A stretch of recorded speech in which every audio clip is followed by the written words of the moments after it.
महाभारत ने हमेशा लोगों के बीच रुचि बनाई है और इससे जुड़े कई कारण हैं। पूरे भारत में पहले से ही ऐसे कई स्थल हैं जो विशुद्ध रूप से प्रसिद्ध पांडव भाइयों और उनके कट्टर दुश्मन दुर्योधन से जुड़े हुए हैं।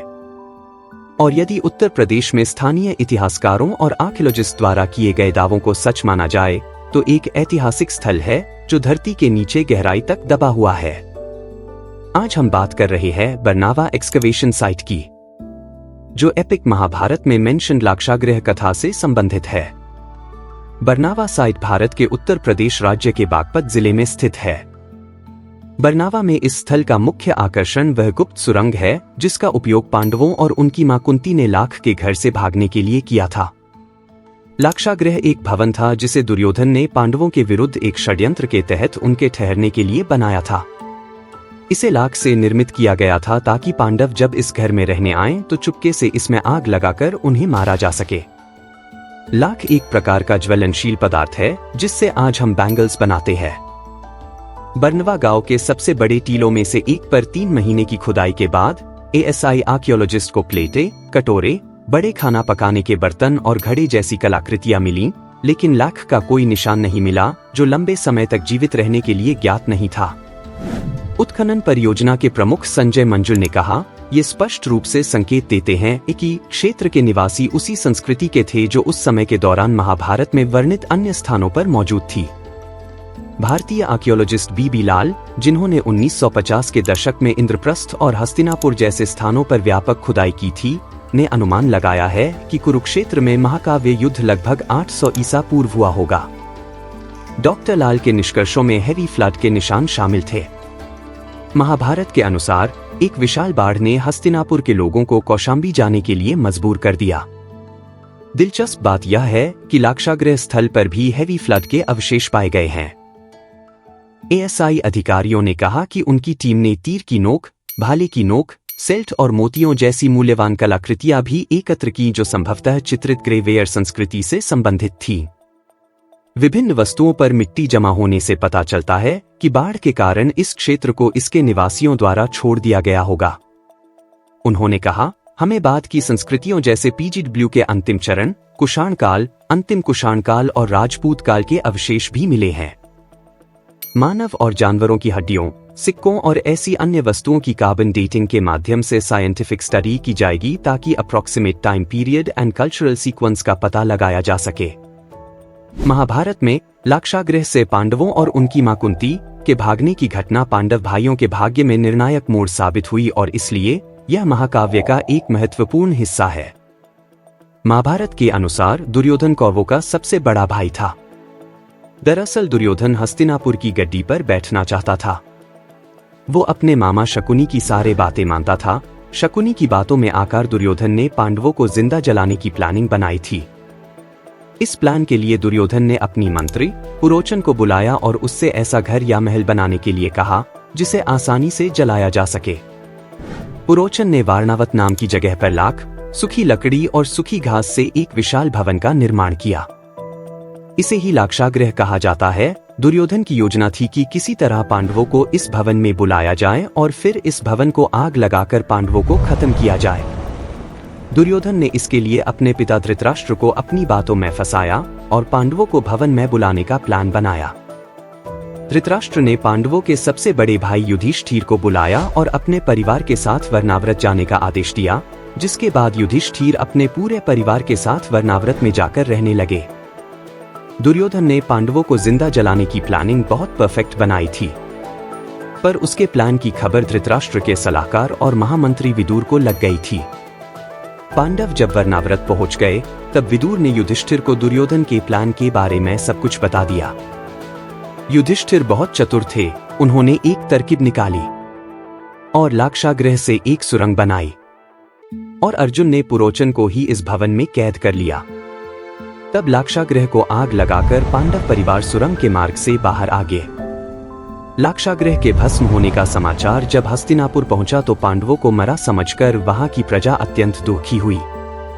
दुर्योधन और धृतराष्ट्र सहित सभी कौरवों ने भी शोक मनाने का दिखावा किया और अंत में उन्होंने पांडवों की अंत्येष्टि करवा दी। विचाराधीन स्थान महाभारत का वर्णावत है, जो महाकाव्य में वर्णित लाक्षागृह कथा से संबंधित है। हालांकि जैसे जैसे सदियां बीतती गईं, साइट का मूल नाम भ्रष्ट हो गया और अब इसे उत्तर प्रदेश के बागपत जिले में स्थित बरनावा के नाम से जाना जाता है। डॉक्टर मंजुल ने कहा, हमने इस साइट को मुख्य रूप से चंदायन और सिनौली जैसे अन्य महत्वपूर्ण स्थलों से निकटता के कारण चुना। सिनौली में खुदाई से एक महत्वपूर्ण हड़प्पा काल के दफन स्थल का पता चला था। हमने 2005 में बड़ी मात्रा में कंकाल और मिट्टी के बर्तन बरामद किए थे। इसी तरह 2014 में चंदायन गांव में कारेलियन मोतियों के साथ एक तांबे का मुकुट पाया गया था। बरनावा में इस स्थल का मुख्य आकर्षण वह गुप्त सुरंग है जिसका उपयोग पांडवों और उनकी मां कुंती ने लाख के घर से भागने के लिए किया था। अब तक अज्ञात रही इस सुरंग में कई मोड़ हैं। वहीं मुल्तानी मल पीजी कॉलेज मोदीनगर के इतिहास विभाग के एसोसिएट प्रोफेसर और कल्चर एंड हिस्ट्री एसोसिएशन के सचिव कृष्णकांत शर्मा को उम्मीद है कि उत्खनन कार्य से इस सुरंग की लंबाई का पता लगाने में मदद मिलेगी। बरनावा साइट को लेकर लंबे समय से विवाद चल रहा था, जहां सूफी संत बदरुद्दीन शाह की कब्र के साथ साथ एक कब्रिस्तान भी है।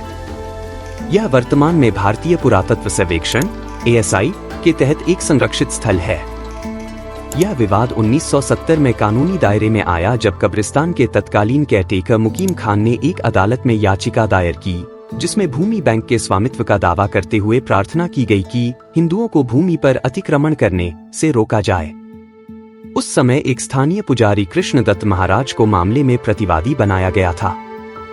हिंदू पक्ष ने दावा किया कि उस स्थान पर लाक्षागृह था, जो लाख से बना एक महल था जिसे दुर्योधन ने पांडवों के लिए उन्हें जलाकर मारने की भयावह योजना के साथ बनाया था। यह मामला कई दशकों तक चला और आखिरकार 2024 को इसका रिजल्ट घोषित हो गया। कोर्ट ने माना कि ये लक्षगृह की साइट है और ASI डिपार्टमेंट इसकी देखभाल करे।